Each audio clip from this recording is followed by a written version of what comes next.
दोस्तों कहानी शुरू होती है 60 साल के दानव से जिसका नाम होता है ढोलू खिलाड़ी। अब ढोलू का बेटा कई सालों बाद विदेश से लौट रहा होता है जिसका नाम बबलू चितकबरा होता है। ढोलू की नजर जैसे ही बबलू पर पड़ती है उसे देखकर वो बहुत ज्यादा खुश हो जाता है। अब दोनों अपनी गाड़ी में बैठकर अपने घर की तरफ निकल जाते हैं। बबलू ढोलू का इकलौता बेटा होता है जिसे वो बहुत ज्यादा प्यार करता था, जिसके लिए वो कुछ भी कर सकता है। घर पहुंचने के बाद बबलू की नौकरानी उससे गले मिलती है। उसके बाद ढोलू बबलू को अपनी दूसरी बीवी से मिलवाता है जिसका नाम पिंकी धोखेबाज होता है, जिसे देखकर बबलू हैरान हो जाता है। उसके बाद ढोलू बबलू को बताता है कि तुम्हारी माँ के मरने के बाद मैं बिल्कुल अकेला हो गया था, इसलिए मैंने पिछले साल पिंकी धोखेबाज से शादी कर ली। बबलू को शादी के बारे में कुछ नहीं पता था, लेकिन फिर भी वो ढोलू पर गुस्सा नहीं करता है। रात में दिखाते हैं ढोलू के घर में पार्टी शुरू हो जाती है। ढोलू ने यह पार्टी बबलू के आने की खुशी में रखी थी। पार्टी में उसके सभी दोस्त शामिल होते हैं। तभी ढोलू के दोस्त उससे कहते हैं जिस देश से तुम्हारा बेटा वापिस आया है उस देश में लड़के आपस में शादी कर लेते हैं,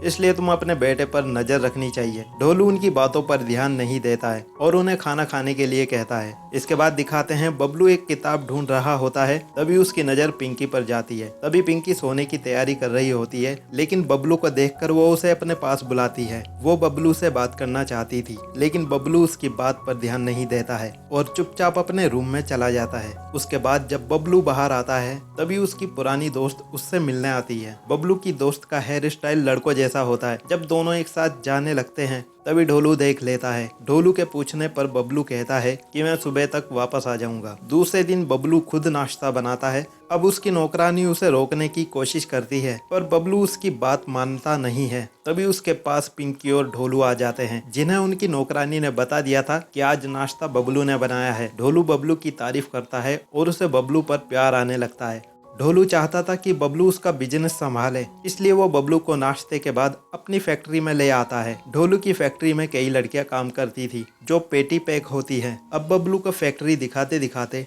ढोलू उसे एक लड़की दिखाकर कहता है कि ये हमारी फैक्ट्री में सबसे ज्यादा खुदाई करवाने वाली लड़की है और इसका नाम लेलो मेरी है। अब ढोलू बबलू को लेलो मेरी के पास ले आता है। वो दोनों के बीच सेटिंग करवाना चाहता था ताकि बबलू मेरी की जमीन पर मजदूरी कर सके, यानी अपना हल उसकी जमीन पर चला सके। लेलो मेरी भी अपनी जमीन पर हल चलवाने के लिए तैयार हो जाती है क्योंकि उसे भी बबलू पसंद आ गया था। अब ढोलू दोनों को अकेला छोड़कर चला जाता है, लेकिन बबलू लेलो मेरी की जमीन पर मजदूरी करता नहीं है और वो वहाँ से चला जाता है। अब लेलो मेरी ढोलू को बताती है कि तुम्हारा बेटा बेकार है, उसे तो हल पकड़ना भी नहीं आता, वो क्या मजदूरी करेगा। अब उसकी बात सुनकर ढोलू परेशान हो जाता है। कुछ देर बाद बबलू अपने घर में होता है। पिंकी उसके पास आकर उससे बात करने की कोशिश करती है, लेकिन बबलू उसकी बातों की तरफ ध्यान नहीं देता है। अब पिंकी को भी शक होने लगता है कि बबलू को लड़कियां पसंद नहीं है। दूसरी तरफ ढोलू भी अपने दोस्तों को बता देता है कि बबलू ने लेलो मेरी के साथ बल्लेबाजी नहीं की, उसकी जमीन पर मजदूरी नहीं की, उसकी जमीन पर पानी नहीं डाला।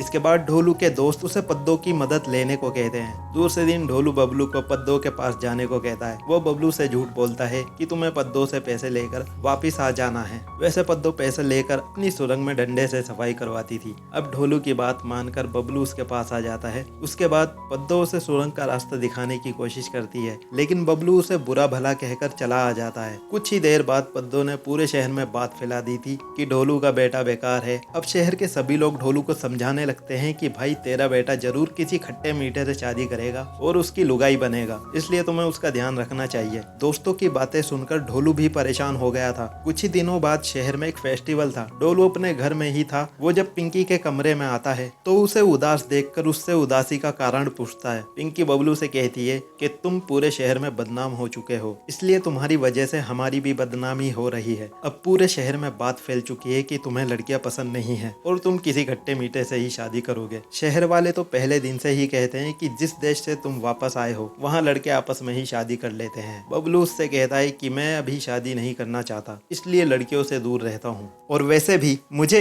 इस शहर की लड़कियां पसंद नहीं और मैं किसी विदेशी माल रशियन लड़की से ही शादी करूंगा और उसकी ही बिल्ली मारूंगा और उसकी ही बिल्ली का चौकीदार बनूंगा। पिंकी को उसकी बातों पर यकीन नहीं हो रहा था। वो बबलू को झूठा कहती है और उससे खुद को साबित करने को कहती है। बबलू खुद को साबित करने के लिए उसी के बेड पर उसके साथ जोरदार बल्लेबाजी करने लगता है। जब ढोलू घर वापस आता है तो वो बबलू और पिंकी को वर्ल्ड कप की तैयारी करते हुए देख लेता है। दोनों की बल्लेबाजी देखकर वो हैरान हो गया था और उसे समझ नहीं आ रहा था कि वो क्या करे। उसे इस बात की खुशी हो रही थी कि उसका बेटा मीठा नहीं है, लेकिन साथ ही साथ इस बात का दुख भी हो रहा था कि उसके बेटे और पिंकी धोखेबाज ने उसको धोखा दिया है।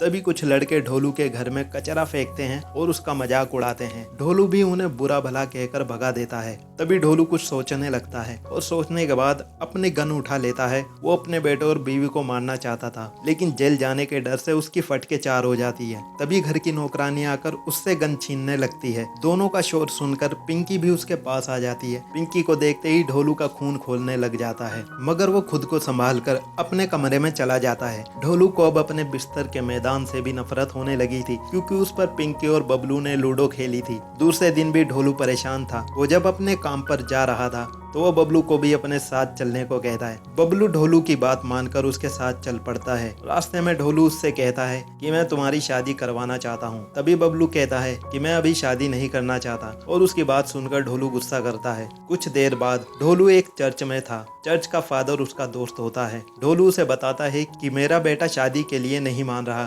फादर कहता है कि पूरे शहर को पता है कि तुम्हारा बेटा मीठा है और वो जरूर किसी मीठे से शादी करेगा। अब ढोलू उसे समझाने की कोशिश करता है कि मेरा बेटा ठीक है, लेकिन फादर को कहाँ उसकी बात पर यकीन होता है। ढोलू चाहकर भी किसी को नहीं बता सकता था कि बबलू और पिंकी का घर के पलंग पर मुकदमा चल रहा है, क्योंकि इस बात से उसकी भी बदनामी होगी। आगे दिखाते हैं ढोलू अपने घर आकर अपनी नौकरानी से कहता है कि तुम्हें ढोलू को शादी के लिए तैयार करना पड़ेगा, लेकिन नौकरानी ढोलू से कहती है कि मुझे यकीन नहीं है, लेकिन कोशिश जरूर कर सकती हूँ। नौकरानी की बात सुनकर ढोलू भड़क गया। कुछ देर बाद ढोलू अपने एक दोस्त के पास आ जाता है। ढोलू उसकी भी सलाह लेना चाहता था कि वो अपने बेटे को शादी के लिए कैसे मनाए। उसका दोस्त कहता है, देख भाई, मुझे तो पहले ही पता था कि तुम्हारा बेटा शादी नहीं करेगा। तुम्हें तो उसी दिन समझ जाना चाहिए था जिस दिन उसने पद्दो को ना कहा था, जिसकी गुफा का पूरा शहर दीवाना है। तुम्हारे बेटे ने तो लेलो मेरी को भी बुरा भला कहा था, जो काले पीले चितकबरे सभी फावड़े से मजदूरी करवा लेती है। तुम्हारा बेटा तो खुद ही नाश्ता बनाता है, वो तो मीठा है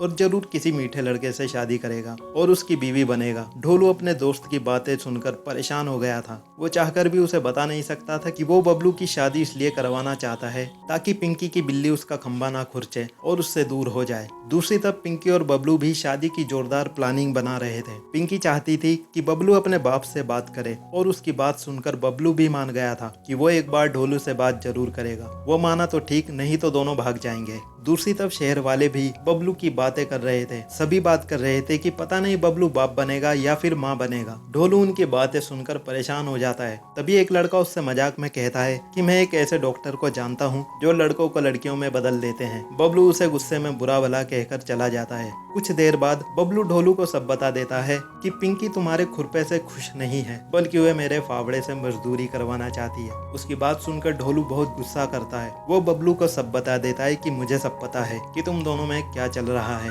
इसलिए मैं तुम्हारी शादी करवाना चाहता हूँ। अब बबलू भी पीछे हटने वाला नहीं था। वो साफ साफ कह देता है कि पिंकी सिर्फ मेरी है और मैं ही उसकी जमीन का मजदूर बनूंगा और मैं ही उसकी गुफा में नहाऊंगा। ढोलू को इतना सब कहकर बबलू वहां से चला जाता है। अब ढोलू सोच में पड़ जाता है।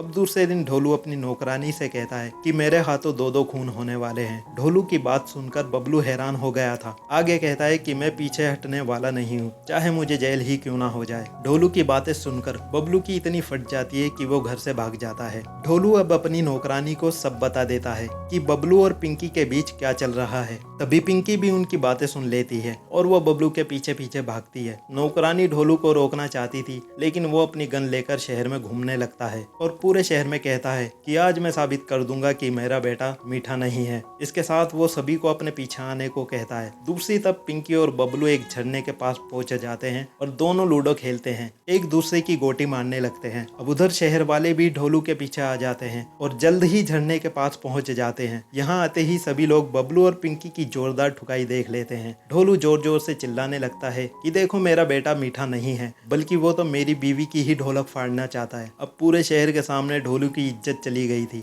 और इसी सदमे की वजह से ढोलू पागल हो जाता है और ये कहानी यहाँ पर खत्म हो जाती है।